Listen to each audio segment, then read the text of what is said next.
My name is Franklin. We all know that movie. We all know that mask. It's the Scream. Gainesville, Florida.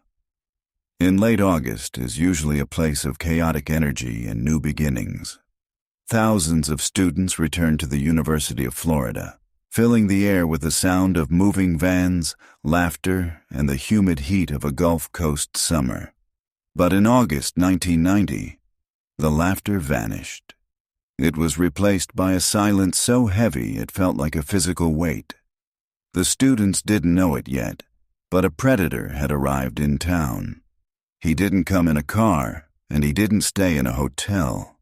He arrived like a guerrilla soldier, slipping out of the woods, carrying a dark secret and a military-grade knife.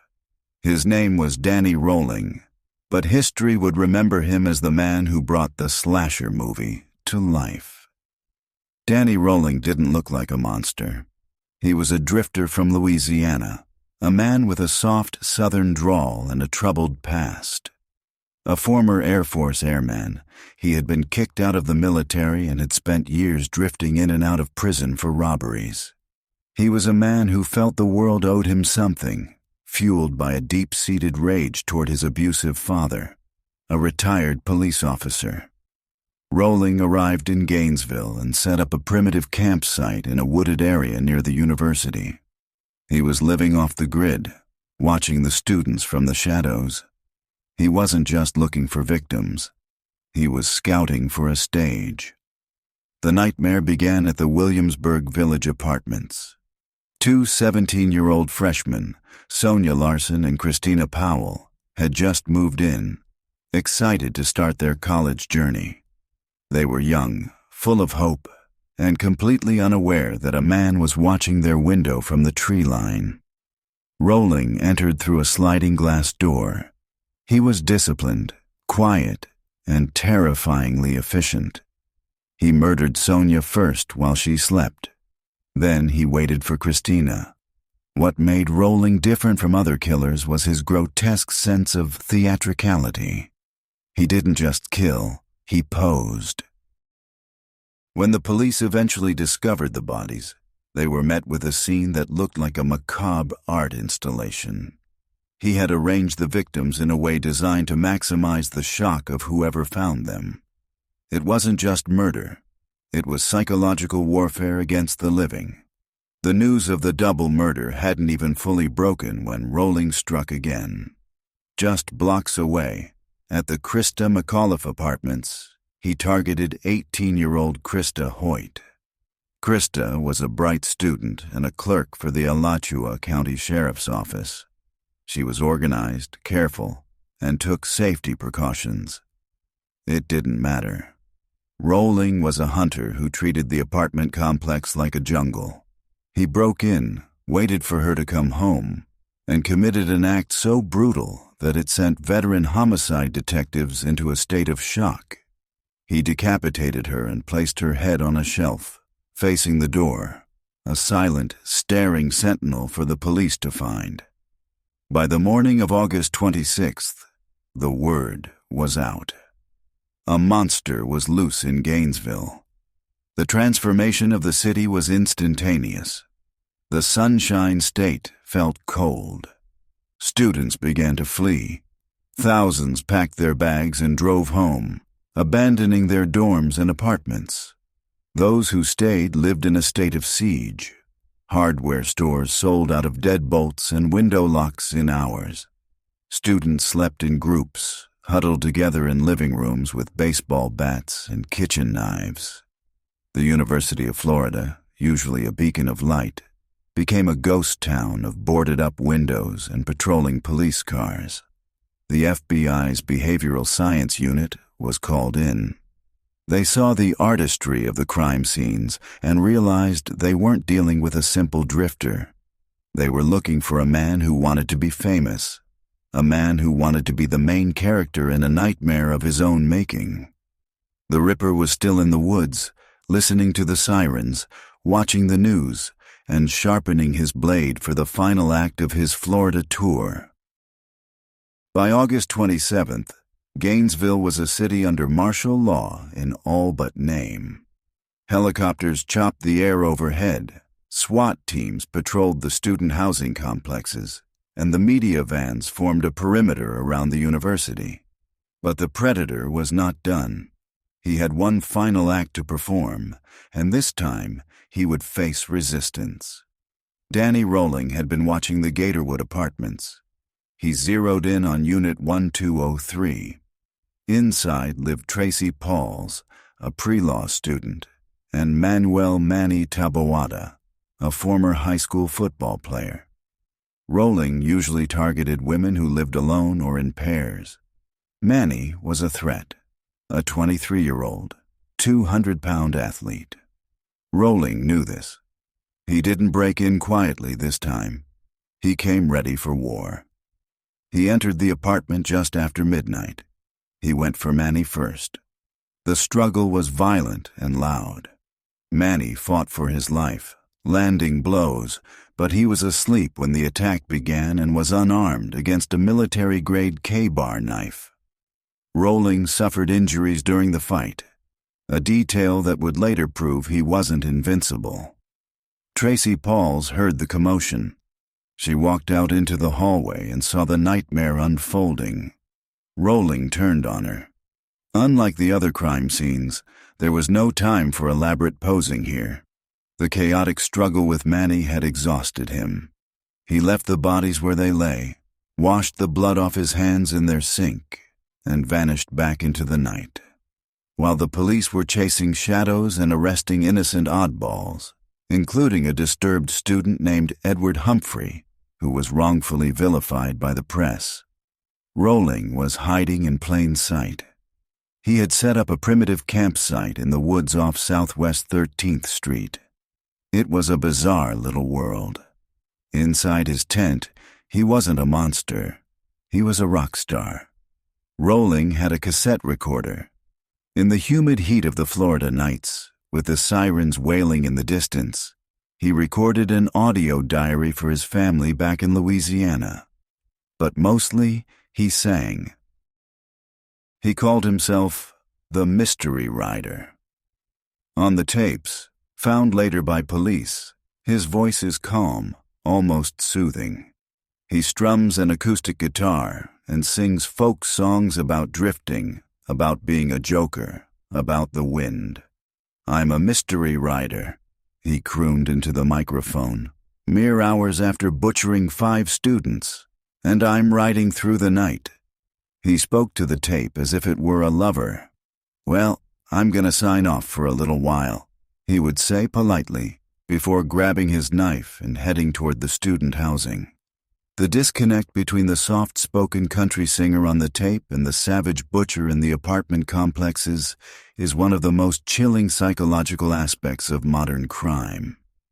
After the murders of Manny and Tracy, the heat in Gainesville became too intense, even for Rolling. The police presence was suffocating. He decided to move south. On September 7th, 1990, just days after the killing stopped, a bank robbery took place in Ocala, Florida, about 40 miles south of Gainesville. But it wasn't a bank. It was a Winn-Dixie grocery store. Rolling, running out of money and desperate, walked into the store with a gun. It was a sloppy, amateurish job. He grabbed a handful of cash and fled. A high-speed chase ensued. Rolling drove a stolen Chevy, weaving through traffic until he crashed the car. He tried to flee on foot, but was tackled by deputies. When they cuffed him, they thought they had just caught a desperate drifter named Danny Rolling for robbery and auto theft. They had no idea they were handcuffing the Gainesville Ripper. Back in Gainesville, the task force was desperate. They had 0 leads, no fingerprints, he wore gloves, no witnesses, just a pile of dead bodies and a terrified public. But forensic science works in microns. Inside the woods where Rolling had camped, investigators stumbled upon a bag. It contained cash marked with die from a previous bank robbery in Louisiana, a cassette tape player, and, most critically, a screwdriver and a cassette tape. They listened to the tape. They heard the mystery rider singing. And then they started to look at the tools. The police had found pry marks on the doors of the victims' apartments. They took the screwdriver found in the campsite and placed it into the mold of the pry marks. Click. It was a perfect mechanical match. The mystery rider singing in the woods was the man breaking into the apartments. Now, all they had to do was find out whose voice was on that tape. While the city of Gainesville remained paralyzed by fear, with students sleeping in shifts and carrying baseball bats to class, the man responsible for the nightmare was sitting in a mundane jail cell just 40 miles away, in Ocala. Danny Rolling had been arrested for the botched robbery of a Winn-Dixie grocery store, a petty crime that seemed light years away from the calculated butchery at the university. To the deputies in Marion County, he was just another drifter with a stolen car and a bad attitude. But the machinery of justice, though slow, was beginning to grind its gears in a way that would eventually crush him. The link between the pathetic robber in Ocala and the monster in Gainesville wasn't immediately obvious, but it was hidden in the microscopic details of the evidence left behind in the woods. The campsite discovery was the first domino to fall. When investigators found the screwdriver, the dyed money, and the audio tapes in the abandoned tent, they knew they had found the killer's lair, but they didn't have a name. The breakthrough came from a collaboration between Florida detectives and authorities in Shreveport, Louisiana. Shreveport police had been hunting a man who had shot his father and committed a triple homicide in their town months earlier, a crime scene that bore striking, grotesque similarities to the posing of bodies in Gainesville. They sent the name Danny Rolling to Florida. When the task force ran the name, they realized he was already in custody, sitting in a cell down the road, complaining about prison food. But the most damning piece of evidence wasn't a fingerprint or a weapon. It was a ghost of a smile. Danny Rolling had a distinct gap in his teeth where a molar was missing. At one of the crime scenes, on the shoulder of Krista Hoyt, the killer had left a bite mark in a moment of frenzy. Forensic odontologist Dr. Richard Souveron, the same man who had helped convict Ted Bundy years earlier using bite mark analysis, was brought in. He made a cast of Rolling's teeth and compared it to the bruise on the victim. The overlay was perfect. The gap in Rolling's mouth matched the gap on the skin. The science of dentistry had locked the gate behind him. Even with the evidence mounting, the DNA match, the tool marks, the bite, Rolling remained an enigma. He initially stayed silent, enjoying the speculation, feeding on the fear he had generated. But Danny Rolling was a narcissist of the highest order. He didn't kill just for blood. He killed for fame. He wanted to be a superstar. As the trial approached in 1994, he grew tired of the lawyers doing the talking. He wanted the spotlight. In a move that shocked the legal team and the families of the victims, Rolling decided to plead guilty to all counts. He didn't want a trial to determine if he did it. He wanted a stage to explain why he was a legend.